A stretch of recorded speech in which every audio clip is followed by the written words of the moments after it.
ಬೆಂಗಳೂರಿನ ಸಮಸ್ಯೆಗಳು ಈ ವಿಚಾರದಲ್ಲೂ ಕೂಡ ರಾಜಕೀಯ ನಾಯಕರುಗಳ ನಡುವೆ ಜಟಾಪಟಿ ಮುಂದುವರೆದಿದೆ. ಒಂದು ಕಡೆ ಉದ್ಯಮಿ ಟ್ವೀಟ್ಗೆ ಕಾಂಗ್ರೆಸ್ ನಾಯಕರುಗಳು ಸ್ಟೇಟ್ಮೆಂಟ್ ಅನ್ನು ಗಮನಿಸಿದ್ರಿ. ಇದೇ ವಿಚಾರಕ್ಕೆ ಸಂಬಂಧಪಟ್ಟಂತೆ ಬಿಜೆಪಿ ನಾಯಕರುಗಳು ಕೂಡ ಮಾತನಾಡಿದ್ದಾರೆ. ಸರ್ಕಾರದ ವಿರುದ್ಧ ಬಿಜೆಪಿ ನಾಯಕರುಗಳು ಟೀಕೆ ಮಾಡಿದ್ದಾರೆ.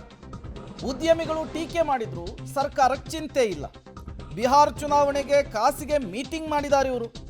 ಕಾಂಗ್ರೆಸ್ನವರಿಗೆ ರಾಜಕೀಯವೇ ಹೆಚ್ಚಾಗಿದೆ, ಉದ್ಯಮಿಗಳನ್ನೇ ಇವರು ಬೆದರಿಸ್ತಿದ್ದಾರೆ ಅಂಥೇಳಿ ಗಂಭೀರವಾಗಿ ಆರೋಪಿಸ್ತಾ ಇದ್ದಾರೆ ಬಿಜೆಪಿಯ ನಾಯಕರುಗಳು.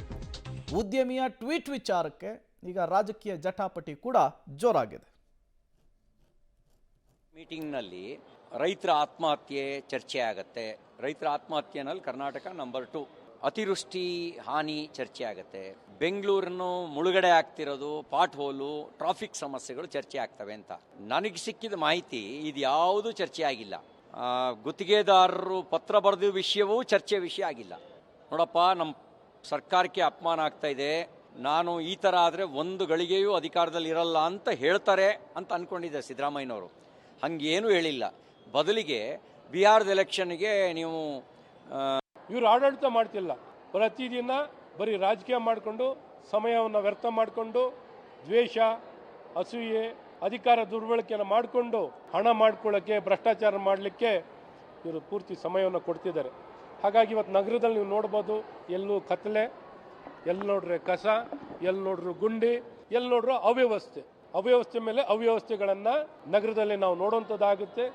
ಎಲ್ಲವೂ ದುಬಾರಿ ಮಾಡಿ ಇವತ್ತು ಸಾರಿಗೆನೂ ನೀವು ನೋಡಿ, ಮೆಟ್ರೋನು ಬೆಲೆ ಏರಿಕೆಯನ್ನು ಮಾಡಿ ಇವತ್ತು ಬೆಂಗಳೂರು ನಗರವನ್ನು ಸಂಪೂರ್ಣವಾಗಿ ನಿರ್ನಾಮವನ್ನು ಮಾಡಿದ್ದಾರೆ. ಕಿರಣ್ ಮಜುಮ್ದಾರ್ ಅವರು ಬಾರಿನೂ ಅವರು ಸರ್ಕಾರಕ್ಕೆ ಕಿವಿ ಮಾತನ್ನು ಹೇಳ್ತಿದ್ದಾರೆ. ಮೋಹನ್ ದಾಸ್ ಪಾಯ್ ಅವರು ಹೇಳ್ತಿದ್ದಾರೆ.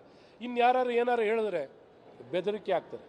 ನೀವು ಬಿಜೆಪಿ ಪಕ್ಷನ ಬೆಂಬಲಿಸೋರು. ಮತ್ತಷ್ಟು ಡೀಟೇಲ್ಸ್ ಅನ್ನು ಕೊಡ್ತಾರೆ ನಮ್ಮ ಪೊಲಿಟಿಕಲ್ ಬ್ಯೂರೋ ಹೆಡ್ ರವೀಶ್ ನೇರ ಸಂಪರ್ಕದಲ್ಲಿ ಜಾಯಿನ್ ಆಗಿದ್ದಾರೆ. ರವೀಶ, ರಾಜಕಾರಣಿಗಳು ಕೆಲಸ ಮಾಡ್ತಾರೋ ಇಲ್ವೋ, ತಮ್ಮನ್ನ ತಾವು ಸಮರ್ಥನೆಯನ್ನಂತೂ ಕರೆಕ್ಟಾಗಿ ಮಾಡ್ಕೊಳ್ತಾರೆ. ಒಂದು ಕಡೆ ಉದ್ಯಮಿ ಮಾಡಿರುವಂತಹ ಟ್ವೀಟು, ಅದರ ನಡುವೆ ರಾಜಕೀಯ ನಾಯಕರುಗಳ ಜಟಾಪಟಿಯನ್ನು ನಾವು ನೋಡ್ತಾ ಇದ್ದೀವಿ. ಬೆಂಗಳೂರಿನ ಈ ಸಮಸ್ಯೆಗಳಿಗೆ ಉದ್ಯಮಿಗಳು ಎತ್ತುತ್ತಾ ಇರುವಂತಹ ಈ ಪ್ರಶ್ನೆಗೆ ಕೊನೆನೇ ಇಲ್ವಾ ಅಂತ ಹೇಳಿ ರವೀಶ್?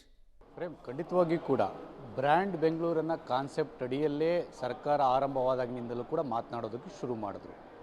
ಅದಾದ ಬಳಿಕ ಎಲ್ಲ ಒಂದು ಕಡೆ GBಯನ್ನು ಮಾಡಿ ನಾವು ಬೇರೆ ಬೇರೆ ರೀತಿಯ ಪ್ಲಾನನ್ನು ಮಾಡ್ತಾ ಇದ್ದೇವೆ, ಶಾಶ್ವತ ಪರಿಹಾರವನ್ನು ಕಂಡುಕೊಳ್ತೇವೆ ಅಂತ ಸರ್ಕಾರ ಬಂದು 2-2.5 ವರ್ಷ ಆಗ್ತಾ ಇದೆ. 2 ವರ್ಷ ಕಂಪ್ಲೀಟ್ ಆಗಿದೆ, 2.5 ವರ್ಷ ಆಗ್ತಾ ಇದೆ.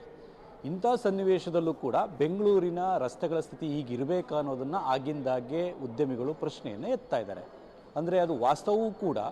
ಅಂದರೆ ಕೆಲ ರಸ್ತೆಗಳಲ್ಲಿ ಆಗಿರ್ತಕ್ಕಂಥ ಒಂದು ಗುಂಡಿ ಸಮಸ್ಯೆ ಆಗಿರ್ಬೋದು, ಮತ್ತು ಟ್ರಾಫಿಕ್ ಸಮಸ್ಯೆ ಆಗಿರೋದು, ಬೇರೆ ಬೇರೆ ಸಮಸ್ಯೆಗಳನ್ನು ಈ ಹಿಂದೆ ಮೋಹನ್ ದಾಸ್ ಪೈ ಸೇರಿದಂತೆ ಕೆಲ ಉದ್ಯಮಿಗಳು ಕೂಡ ಎತ್ತಿದ್ರು. ಈಗ ಕಿರಣ್ ಮಜುಮ್ದಾರ್ ಶಾ ಅವರು ಕೂಡ ಈಗ ಎತ್ತಿದ್ದಾರೆ. ಅಂದರೆ ಚೀನಾದಿಂದ ಬಂದಂಥ ಉದ್ಯಮಿಗಳು ಹೇಳುವಂಥ ಒಪಿನಿಯನನ್ನು ನನಗೆ ಈ ರೀತಿ ಹೇಳಿದರು ಅಂತ ನಿನ್ನೆ ಟ್ವೀಟ್ ಮಾಡಿರ್ತಕ್ಕಂಥದ್ದು. ಈ ಹಿನ್ನೆಲೆಯಲ್ಲಿ ಆಕ್ಷೇಪವನ್ನು ಕೂಡ ಎತ್ತೋದ್ರ ಜೊತೆಗೆ ಸರಿಪಡಿಸಬೇಕು, ಯಾಕೆ ಆಗ್ತಾ ಇಲ್ಲ, ಮತ್ತು ಇದು ಒಂದು ರೀತಿಯಲ್ಲಿ ಹೂಡಿಕೆಗೆ ಒಂದು ರೀತಿ ಪ್ರಶಸ್ತವಾದ ಸ್ಥಳವಲ್ವಾ, ಒಂದು ರೀತಿಯಲ್ಲಿ ಎನ್ಕರೇಜ್ ಮಾಡ್ತಾ ಇಲ್ವ ಅನ್ನೋ ಪ್ರಶ್ನೆಗಳನ್ನ ಆ ಉದ್ಯಮಿ ಕೇಳಿದ್ದಾರೆ ಅಂತ ಪ್ರಸ್ತಾಪ ಮಾಡಿದ್ದಾರೆ. ಹಾಗಾಗಿ ಇದು ಸಹಜವಾಗಿ ಸರ್ಕಾರವನ್ನು ಕೆರಳಿಸಿದೆ. ಈ ಹಿಂದೆ ಮೋಹನ್ ದಾಸ್ ಪೈ ಅವರು ಮಾಡಿದಂಥ ಸಂದರ್ಭದಲ್ಲೂ ಕೂಡ DCM DK ಶಿವಕುಮಾರ್ ಅವರು ಅದೇ ರೀತಿಯ ತಿರುಗೇಟನ್ನು ಕೊಟ್ಟಿದ್ದರು. ಆ ಸಂದರ್ಭದಲ್ಲೂ ಕೂಡ ಒಂದು ರೀತಿಯಲ್ಲಿ ಆಕ್ಷೇಪವನ್ನು ವ್ಯಕ್ತಪಡಿಸಿದರು. ಈಗ ಕಿರಣ್ ಮಜುಮ್ದಾರ್ ಶಾ ಅವರು ಕೂಡ ಎತ್ತಿರ್ತಕ್ಕಂಥ ಆಕ್ಷೇಪ ಮತ್ತು ಟ್ವೀಟ್ಗೂ ಕೂಡ ಈಗ IT-BT ಸಚಿವರಾಗಿರ್ತಕ್ಕಂಥ ಪ್ರಿಯಾಂಕ ಖರ್ಗೆ ಅವರು ಕೂಡ ಅದೇ ರೀತಿ ಹೇಳಿದ್ದಾರೆ. ಅಂದರೆ ಆ ಒಂದು ಟಾಸ್ಕ್ ಫೋರ್ಸ್ನಲ್ಲಿ ಇವರೇ ಇದ್ದಾರೆ, ಕಿರಣ್ ಮಜುಮ್ದಾರ್ ಶಾ ಅವರು ಕೂಡ ಇರ್ತಾರೆ, ಮತ್ತು ಮೋಹನ್ ದಾಸ್ ಪೈ ಅವರು ಕೂಡ ಇರ್ತಾರೆ. ಅಲ್ಲಿ ಹೇಳ್ಬೋದು, ಅಥವಾ ಒಂದು ರೀತಿಯಲ್ಲಿ ಫೋನ್ ಮೂಲಕ ನಮ್ಗೆ ಹೇಳ್ಬೋದು, ಸಲಹೆಯನ್ನು ಕೊಡ್ಬೋದು. ಅದನ್ನು ಬಿಟ್ಟು ಈ ರೀತಿ ಬಹಿರಂಗವಾಗಿ ಸರ್ಕಾರದ ವಿರುದ್ಧ ಮಾತನಾಡ್ತಾರೆ. ಜೊತೆಗೆ ನಮ್ಮ ಬಗ್ಗೆ ಮಾತ್ರ ಮಾತಾಡ್ತಾರೆ ನಮ್ಮ ಸರ್ಕಾರ, ಅವ್ರದ್ದಿದ್ದಾಗ ಮಾತನಾಡ್ತಾ ಇದ್ರ, ಒಂದು ವೇಳೆ ಮಾತಾಡಿದ್ರೆ ಜೈಲಿಗೆ ಹೋಗಬೇಕಾಗಿತ್ತು ಅನ್ನೋದನ್ನು ಪ್ರಿಯಾಂಕ ಖರ್ಗೆ ಅವರು ಹೇಳ್ತಾ ಇರ್ತಾರೆ. ಹಾಗಾಗಿ ಎಲ್ಲೋ ಒಂದು ಕಡೆ ಇದನ್ನು ಅಭಿವೃದ್ಧಿ ದೃಷ್ಟಿಯಿಂದ ತೆಗೆದುಕೊಂಡಂಥ ಸಂದರ್ಭದಲ್ಲಿ ಸಮಸ್ಯೆಯನ್ನು ಬಗೆಹರಿಸ್ಕೊಳ್ಳೋ ನಿಟ್ಟಿನಲ್ಲೂ ಕೂಡ ಪರಿಹಾರ ಮಾಡ್ಬೋದಾಗಿದೆ. ಆದರೆ ಎಲ್ಲೋ ಒಂದು ಕಡೆ ಇದು ಪೊಲಿಟಿಕಲ್ ಟರ್ಮ್ ತೆಗೆದುಕೊಂಡಂಥ ಸಂದರ್ಭದಲ್ಲಿ ಈ ರೀತಿಯ ಜಟಾಪಟಿ ಮುಂದುವರಿಯುತ್ತೆ.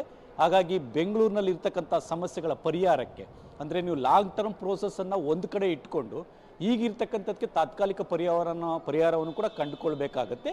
ಈ ಹಿನ್ನೆಲೆಯಲ್ಲಿ ಈಗಾಗಲೇ ಆ ಪ್ರಕ್ರಿಯೆ ಶುರುವಾಗಿದೆ ಅಂತ ಸರ್ಕಾರ ಹೇಳುತ್ತೆ. ಆದರೆ ಆ ಪ್ರಕ್ರಿಯೆ ನಿಧಾನಗತಿಯಲ್ಲಿ ಇದೆ ಅಂತ ಉದ್ಯಮಿಗಳು ಮತ್ತು ಕೆಲವರು ಕೂಡ ಆಕ್ಷೇಪವನ್ನು ವ್ಯಕ್ತಪಡಿಸಿದ್ದಾರೆ. ಹಾಗೆ ಮುಂದಿನ ದಿನಗಳಲ್ಲಿ ಇದನ್ನು ಯಾವ ರೀತಿ ಸರಿಪಡಿಸುತ್ತೆ ಸರ್ಕಾರ ಕಾದು ನೋಡಬೇಕು Prem. Okay, thank you Ravish ತಮ್ಮೆಲ್ಲ ಮಾಹಿತಿಗಾಗಿ.